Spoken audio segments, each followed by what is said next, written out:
Olá, meus queridos, sejam bem-vindos aqui ao Café de Esperança. Lembrando que este é meu canal secundário.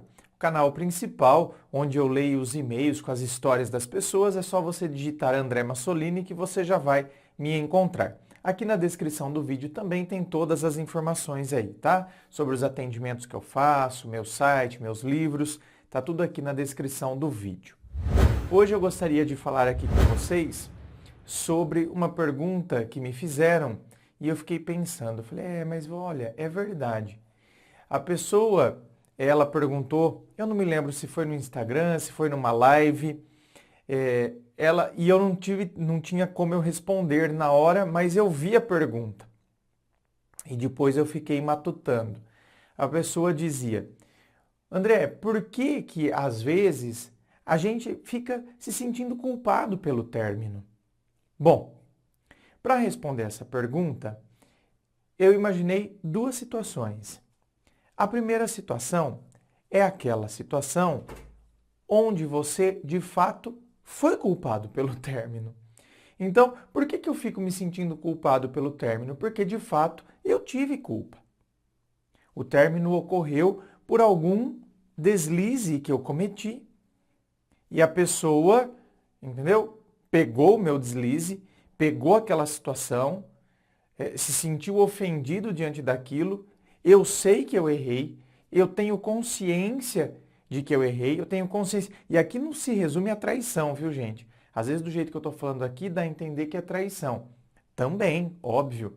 Mas tem situações, por exemplo, onde a pessoa mente. E o outro pega uma mentira, mas por que... Não, a pessoa tenta, depois pega de novo, e mentiras pequenas.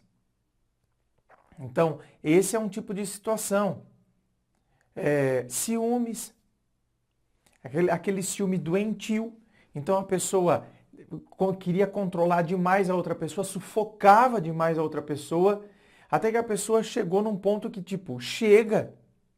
É aí que você, por exemplo, que foi a causadora desse término por causa desses ciúmes patológico, aí que você vai buscar ajuda, aí que você vai buscar fazer terapia, aí que você, a hora que já aconteceu.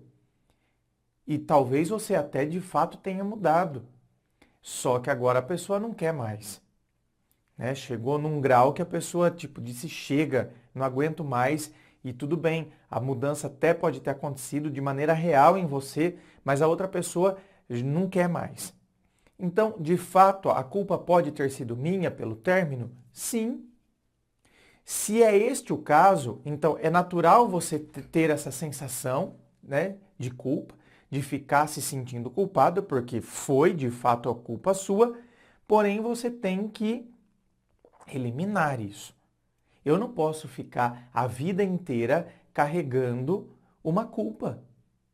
Ah, porque se eu não tivesse agido assim, a gente estaria junto. Olha, tudo bem, eu sei que eu errei, mas dizer que nós estaríamos juntos até hoje por conta disso, aí já não dá para saber. Tá? Você poderia ter sido uma pessoa muito bacana, não ter cometido aquele deslize que você cometeu, e a pessoa poderia ainda assim ter terminado com você num determinado momento. Então, não estou dizendo isso para querer passar a mão na sua cabeça e dizer, não, tudo bem, olha, você não tem problema você ter agido daquela forma. Não, tem sim. A gente tem que reconhecer os nossos erros. A gente precisa reconhecê-los. Agora, existe uma diferença entre eu reconhecer que errei e eu ficar carregando esse erro para o resto da minha vida. Como se então eu tivesse que me martirizar todos os dias até, né, o meu último dia de vida na Terra. Então, ok, eu errei, reconheço, não me orgulho da atitude que eu tive, do comportamento que eu tive, certo? Agora, eu aprendi com aquela situação. E se hoje eu consigo olhar, né, e ter até um pouco de vergonha de ter feito o que eu fiz, lembrar e falar, nossa, olha o que eu fiz, né? Puxa vida. Então, se eu consigo ter esse pensamento, é porque hoje eu sou uma pessoa diferente. Porque se eu fosse a mesma pessoa, Primeiro que eu estaria batendo o pé, sendo orgulhoso, querendo dizer que eu não errei. Então, eu estaria do mesmo jeito. Se hoje eu tenho um pensamento, eu olho para trás e eu falo, nossa, puxa vida, ó, você acha? Olha o que eu fiz. Então, ok, perdoe-se. Significa que você cresceu com aquilo. Significa que aquela situação que você considera que você, puxa vida, olha, mas que burrada que eu fiz. Eu aprendi com isso. E hoje eu sou uma pessoa diferente. Então, ponto para mim. Não tem por que eu ficar carregando essa culpa. Não tem por que eu ficar me martirizando. O que eu tenho é memória. O que eu tenho é lembrança do que aconteceu. E não culpa. Porque, graças a Deus, estamos de plena posse das nossas faculdades mentais, então eu vou me lembrar. Agora eu não posso deixar que isso me martirize. E a segunda situação? A segunda situação, você quer se sentir culpado. Você não é. Mas você quer se sentir culpado. Talvez seja essa a situação que a pessoa que fez a pergunta, talvez seja essa a situação na qual ela se encontra. Porque, tipo, André, por que às vezes a gente fica se sentindo culpado? Sabe? Pelo término, por uma relação que não deu certo. E ela sabe que ela não tem culpa. Mas ela fica se sentindo culpada. Talvez você queira se sentir culpado. Aí vem a pergunta, como assim, André? Porque eu quero me sentir culpado. Aí o buraco é mais embaixo. Aí é óbvio, apenas um atendimento, eu ouvindo a sua história, para eu conseguir fazer algumas conexões, mas aí a gente poderia levantar algumas coisas aqui, tá? Por cima, bem grosso modo mesmo. Bom, talvez você tenha baixa autoestima, você foi uma pessoa que você veio de um ambiente, de um contexto, onde sempre fizeram com que você não se sentisse boa o suficiente. Você nunca se sente uma pessoa boa o suficiente. Tudo que você faz parece que ainda não é suficiente ou sempre tem alguma coisa errada. Você nunca acostumou a receber um elogio. Então, você caprichou, fez aquela coisa caprichada, limpou a casa para sua mãe. A sua mãe chega e ela simplesmente não fala nada. E você, criança, você é uma esponja, está absorvendo tudo ao seu redor.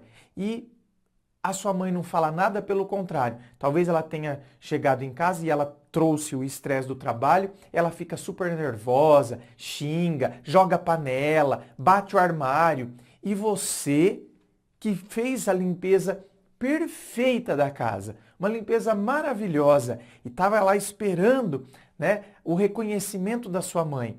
Você ainda tem a impressão de que a sua mãe está daquele jeito porque você fez alguma coisa errada.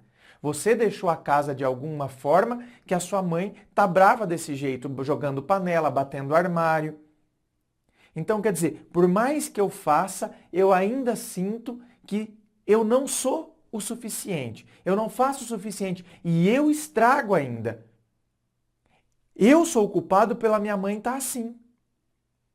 Estou dando um exemplo entre tantas coisas que pode acontecer. Uma família totalmente disfuncional, que nunca soube colocar essa criança para cima, nunca soube valorizar um mínimo gesto. Ai, obrigado por você ter guardado o seu sapato no lugar certinho. Mamãe ficou muito agradecida. Ai, que coisa maravilhosa que você fez. Sempre escutou gritos, xingamento. Sempre te colocaram para baixo. A sua própria mãe te colocava para baixo. Então, talvez seja esse o ambiente que ficou agora introjetado dentro de você. E você reproduz agora. Então, tá vendo? O exemplo que eu dei. Limpei a casa, fiz tudo certinho. Ainda assim, eu acho que fui eu, a culpa é minha, pela minha mãe estar daquele jeito. Porque eu devo ter feito alguma coisa errada.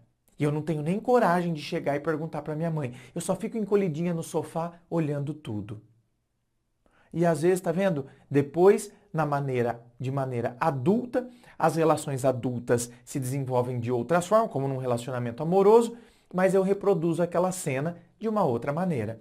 o relacionamento acabou, eu sei que eu fiz de tudo, eu sei que eu fui uma pessoa bacana, mas eu ainda procuro culpa em mim. Eu fico lá agachadinho, olhando e percebendo, escuta, eu fiz alguma coisa errada, porque se a pessoa me deixou, é porque alguma coisa eu fiz. Então, eu quero me sentir culpado, porque isso é o que está cristalizado dentro de mim. E ainda dentro dessa situação 2, que eu quero me sentir culpado, aí a gente tem um outro desdobramento. Talvez seja uma pessoa que ela queira se sentir culpada porque ela quer manter a pessoa no pedestal. Então, se eu mantiver o cara no pedestal, então, pelo menos, né, eu mantive ele no pedestal. Se amanhã ele fizer assim, eu volto com ele. E aí mato essa saudade que aqui está me consumindo.